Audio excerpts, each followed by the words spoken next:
একাত্তরের মুখোমুখি অনুষ্ঠানে আপনাদের আরো একবার স্বাগত জানাচ্ছি আমি ফাইম রহমান।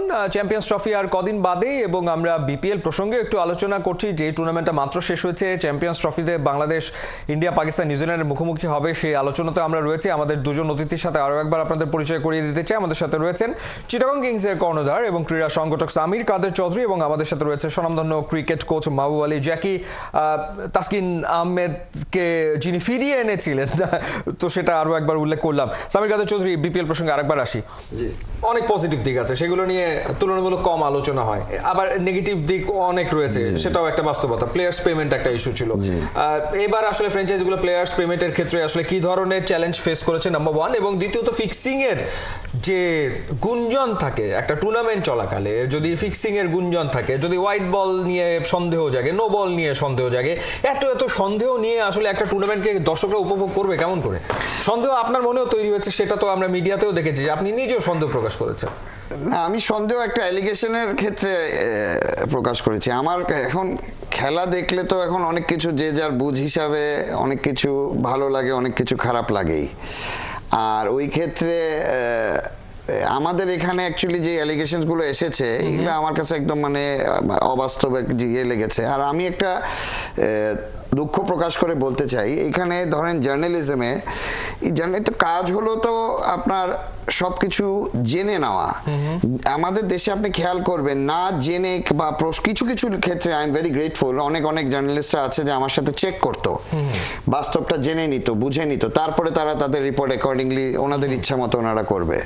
কিন্তু অনেকে আছে না, খালি শুনলো বাস চেপে দিল, বলে দিল, করে ফেললো। আপনি কি পারভেজ ইমনের ঘটনাটাকে বলার চেষ্টা করছেন? ঘটনাটা আমি তখনও বলেছি it was not nothing to do, এটা পেমেন্টের নিয়ে এরকম কোনো কিছুই ছিল না। মানে আনফর্চুনেটলি মিডিয়া ক্রিয়েটেড যে জিনিসটা হয়ে গেছে, ইট ইজ ভেরি আনফর্চুনেট। ওই পরে মানে ওই এপিসোডটার সময় আমার আর পারভেজ ইমনের এখন পর্যন্ত ঠিকমতো কথা বলারও কিন্তু অপরচুনিটি হয়নি। আপনাদের এটাও বুঝতে হবে, বিপিএলটা মানে এত কন্টিনিউয়াসলি হাইপে থাকে, it is a very lot of pressure, কিন্তু ধাম খেলা থাকে, সব সময় অর্গানাইজ ভাবে থাকে, একটার পর একটা। তো আমার কিন্তু ওরকম ইমনের সাথে কথা বলার এখনো ওরকম কোনো স্কোপই হয়নি। যাই হোক, ওটা যেটাই হয়েছিল। কিন্তু এই ক্ষেত্রে ধরেন আমাদের কিছু বিদেশি প্লেয়ার নিয়ে, এগুলো নিয়ে আমার কাছে মানে হাস্যকর লাগতো। আমার মানে যাওয়ার আগ পর্যন্ত আমার বিদেশি, আপনারা জানেন হয়তো, আমাদের বোধহয় 8-9 জন বা 10 জনের স্কোয়াড ছিল বিদেশ ফরেনারদের। ওখানের মধ্যে আমার হয়তো বা 6-7 জন 100% পেইড গিয়েছে, মানে 100% পেইড হয়ে ফেরত গিয়েছে। আচ্ছা, মানে তাদের কমপ্লিট পেমেন্ট হয়ে গেছে। জি। আর তারপরে এগুলা নিয়ে যখন বিষয়গুলো উঠে আমার কাছে খুব আশ্চর্য লাগে, মানে এগুলা কি কারণে, বা যাই হোক কারো কোনো উদ্বেগ থাকতে পারে যেসব কারণে এগুলো হচ্ছিল।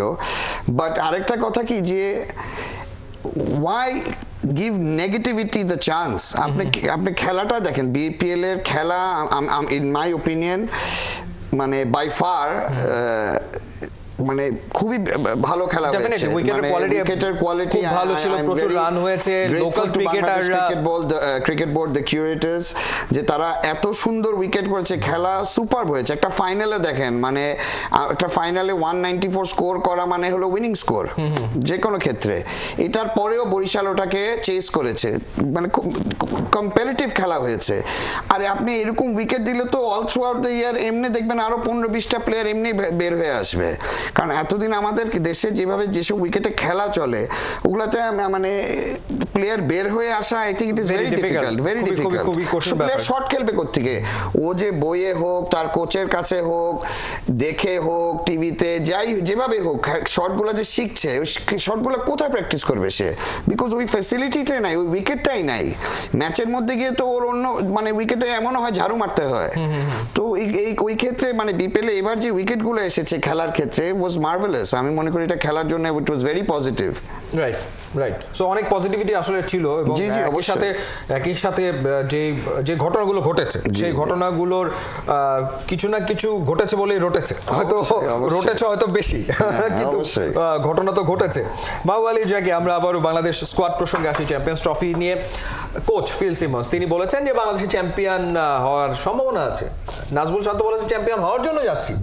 এটা নিয়ে অনেক আলোচনাও শুরু হয়েছে যে কি বলছে তারা, মানে অনেকে আবার এটা মেনেও নিতে পারছে না, যে ক্যাপ্টেন বলছে যে চ্যাম্পিয়ন হওয়ার জন্য যাচ্ছি, কোচ বলছে যে চ্যাম্পিয়ন হওয়ার সম্ভাবনা বাংলাদেশের রয়েছে।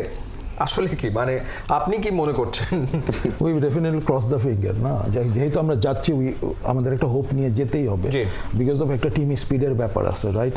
ইনসাইড দ্য ড্রেসিং রুম আমরা একটা ভাইব চাই। অনেক সময় হয় কি অনেক কিছু ভাইবের থেকেও কিন্তু টিম চেঞ্জ হয়ে যায়। হ্যাঁ, এমন না যে অনেক নেম অ্যান্ড ফেম প্লেয়ার খেলতে হয়, ইটস এ টোটালি টিম কম্বিনেশনের ব্যাপার। আমরা যদি এই সিরিজটা সুইচ করতে পারি, first match is very important আমাদের ফর আস। সো আমরা যদি সুইচ করতে পারি will in the get in the vibe, right? ওই জোনের ভেতরে ঢুকে যাব। সো আমরা যখন আন্ডার-19 ওয়ার্ল্ড কাপ জিতছি, তো সেম আপনার অনেক নেম অ্যান্ড ফেম প্লেয়ার থাকতে হয় না, যাদের যেই প্লেয়ার আছে তাদের ওই জায়গাটাতে তারা যদি রোলটা প্লে করতে পারে, this are all calculated game. এই ক্ষেত্রে আপনার মানে বাস্তবতা হচ্ছে যে রিকি পন্টিং এর মন্তব্য নিশ্চয়ই আপনি শুনেছেন। মানে রিকি পন্টিং বলেছে যে আফগানিস্তান বাংলাদেশের যে বেটার, বাংলাদেশকে সাফার করতে হবে, টুর্নামেন্টে স্ট্রেট ফরওয়ার্ড বলেছে। আবার নাজমুল আবেদিন ফাহিম তিনি বলেছেন যে আমরা যে উন্নতিটা করেছি গত কয়েক মাসে সেটা আসলে রিকি পন্টিং জানে না, বা আমাদের কয়েকটা পজিশনে এমন কিছু প্লেয়ার এসে হয়তো গেম চেঞ্জ করে দিতে পারে। বোঝাতে চেয়েছে আমাদের 5-6 নম্বরে জাকের আলী অনেক থেকে শুরু করে আমাদের লোয়ার মিডল অর্ডারে এখন বিগ হিটার রয়েছে, রিশাদ রয়েছে, সেটাই হয়তো উনি বোঝাতে চেয়েছেন। তো সেই ক্ষেত্রে 3টা ম্যাচ, ইন্ডিয়া, পাকিস্তান, নিউজিল্যান্ড। তো সেই ক্ষেত্রে এই 3টা টিমের ভেতরে কোন টিমকে বাংলাদেশের মানে হারানোর সম্ভাবনাটা একটু বেশি দেখেন? দেখেন, আপনাকে এই 3টা টিমের সাথে আপনাকে হারানোর জন্যই নামতে হবে। আপনি এখানে কোনো মানে তিনটাই বড় টিম, আমরাও বড় টিম, এবং আমরাও বড় টিম। আপনাকে ওই ক্যালকুলেশনে যেতে হবে, আশা ছাড়তেই পারবেন না আপনি, কারণ আমরা এমন একটা জাতি, ওই শর্ট এন্ড শার্প আমরা অনেক কিছু করে ফেলতে পারি। Very emotional nation we are, right? So we can do anything. So ওই জিনিসটা আমাদের রক্তে আছে। সো আমাদের পজিটিভ তো ডেফিনেটলি থাকতে হবে। টিম কালচারটা অনেক ডেভেলপ করছে আমাদের টিম, কিন্তু কালচারাল অনেক ইনসাইড বলেন আউটসাইড, অফ অ্যান্ড অন অনেক কালচার ডেভেলপ করছে। আমাদের খেলার প্যাটার্নগুলো চেঞ্জ হয়েছে, প্লেয়াররা অনেক বেশি পজিটিভ হয়েছে। সো আপনি ডাক আউটটা যদি দেখেন, ড্রেসিং রুম আর ডাক আউটটা দেখবেন যে শেয়ারিং এর ব্যাপারগুলো অনেক হচ্ছে। আপনার কলিগ সম্পর্কে একটুখানি শুনি, সাউদ্দিন ভাইয়ের ইনক্লুশন। সাউদ্দিন ভাই কোচ হিসেবে ন্যাশনাল টিমের সাথে রয়েছে। আমরা দেখলাম যে তালা জুবেরকেও ডাকা হয়েছিল, তিনিও দলের সাথে ছিলেন। তো সেই ক্ষেত্রে কি মনে হচ্ছে, মানে সাউদ্দিন ভাইয়ের ইনক্লুশনের ফলে কি লাভবান হবে Bangladesh? Definitely because of local coaches. আমরা সারাদিন এদেরকে ছোট থেকে বড় পর্যন্ত ওদের যা কিছু আমরা জানি, ইনস অ্যান্ড আউটস, ফরেন কোচরা জানে না। সো এদের ব্রড আপ, এদের গ্রুম সব তো আমাদের হাতে। ইভেন এদের খাওয়া দাওয়া, লাইফ স্টাইল, ইভেন এদের ফ্যামিলি ম্যাটার্সও আমাদের কাছে অনেক কিছু আমাদেরকে হ্যান্ডেল করতে হয়। সো আমরা এই জায়গাটাতে অনেক বেটার, অনেক বেশি। ওরা যেটা আমার সাথে একটা ছেলে আইসা শেয়ার করতে পারতেছে, ওর ফ্যামিলি লাইফও শেয়ার করতে পারতেছে, তার পারফরমেন্স লেভেল শেয়ার করতে পারতেছে না, আপস এন্ড ডাউন যাইতেছে, ওই সময় কেউ থাকতেছে না। আমরা লোকাল কোচেরও সাপোর্ট দিচ্ছি। আর ওটা একটা ফরেনারের সাথে হয়তো বা ওই বন্ডিংটা হতে একটা সময় দিতে অনেক সময় লাগে। হ্যাঁ, কয়েক বছর হলে মেবি একটা সম্পর্ক গড়ে গেলে ওই একটা আন্ডারস্ট্যান্ডিং, ওই বন্ডিংটা আসে। এইখানে তো আপনার ফিল সিমেন্স কয়দিন হয়েছে? 5 মাস। হ্যাঁ, এরা ধরেন শর্ট এন্ড শার্প স্বল্প না অল্প অল্প সময়ের জন্য আসে। আমরা তো লাইফ লং এদের কাছে আসি, রাইট? সো প্লেয়াররাও আসলে কমফোর্টেবল থাকে, আমরা ওদের সাথে কমফোর্ট জোনে, রাইট? সো নিশ্চিতভাবে বিপিএল চলাকালীন আপনি তো সাকিব আল হাসান আপনার টিমে খেলার কথা ছিল, খেলেনি আর কি। তো তার যে মানে না খেলাটা, সেটাতে মাঠের ক্রিকেটেও আমার মনে হয় চিটাং কিংস নিশ্চয়ই সেই শূন্যতা বোধহয় অনুভব করারই কথা, এবং একই সাথে বাণিজ্যিক দিক সেটাও একটা বিষয় তো ছিল বটেই, দুটো ক্ষেত্রে। এবার চ্যাম্পিয়ন্স ট্রফিতেও তো সাকিব তো আসলে তো থাকছে না, সেটা কি আসলে কভার আপ করে ফেলতে পারবে বাংলাদেশ, কি মনে হচ্ছে? এটা দেখেন, এখন উনি নেই, তো আমাদের এখন মানে আগেরটা চিন্তা করতেই হবে। যেমন আমি ভাইয়ের সাথে একটু আগে আলাপ করছিলাম যে প্লেইং 11টা কি হবে। তা আপনি যদি এখন আমার ওপিনিয়ন দেখেন, আই থিঙ্ক যেহেতু সাকিব নাই, Mehedi Miraz is a must. ওর ব্যাটিং আছে, বোলিং আছে, ফিল্ডিং আছে, তিনোটা অ্যাসপেক্ট এই প্লেয়ারটার মধ্যে আছে।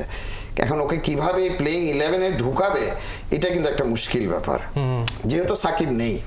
সাকিব থাকলে it would have been a different scenario. Also he is a good think tank. Overall he is a super player. এখন যেহেতু সাকিব নেই, ওই একটা সাকিবকে রিপ্লেস করতে যে আপনি আরেকটা প্লেয়ার ঢুকাবেন, এটাই তো ইটসেলফ অনেক মুশকিল হয়ে যাচ্ছে। আপনি যদি এখন সাকিব থাকতো, তাহলে আপনি হয়তো ওই ক্ষেত্রে চিন্তাই করা আপনার প্রয়োজন হতো না। বাট যেহেতু সে নেই, এখন আমাদের আগে চিন্তা করতে হবে। কিন্তু আগে চিন্তা করার সিনারিওটা ইটসেলফ ইজ বিকামিং ডিফিকাল্ট। আপনি 11-র মতো মেহেদী মিরাজের মতো একটা সুপার প্লেয়ারকে কিভাবে ফিট করবেন? Right it is very difficult. Right right আরেকটা ব্যাপার একটুখানি শুনে রাখি, মানে সাকিব তো খেলতে পারলো না, কিন্তু আপনার টিমে খেলার কথা ছিল বিপিএল, তো টুর্নামেন্ট চলাকালীন সময় কি সাকিবের সাথে কথা হয়েছে? আমার সাথে মাঝখানে একবার, টুর্নামেন্টের মাঝখানে একবার কথা হয়েছে, দুবার কথা হয়েছে জি, আর একদম শেষের দিকে একবার কথা হয়েছে, একেবারে মানে ফাইনালের সেমিফাইনালের আগের দিকে একবার কথা হয়েছে, আর মাঝখানে একবার কথা হয়েছে। অলরাইট ওকে, সো কারণ দর্শকরা আসলে সাকিবকে দুবারই আমার কথা হয়েছে ওনার সাথে।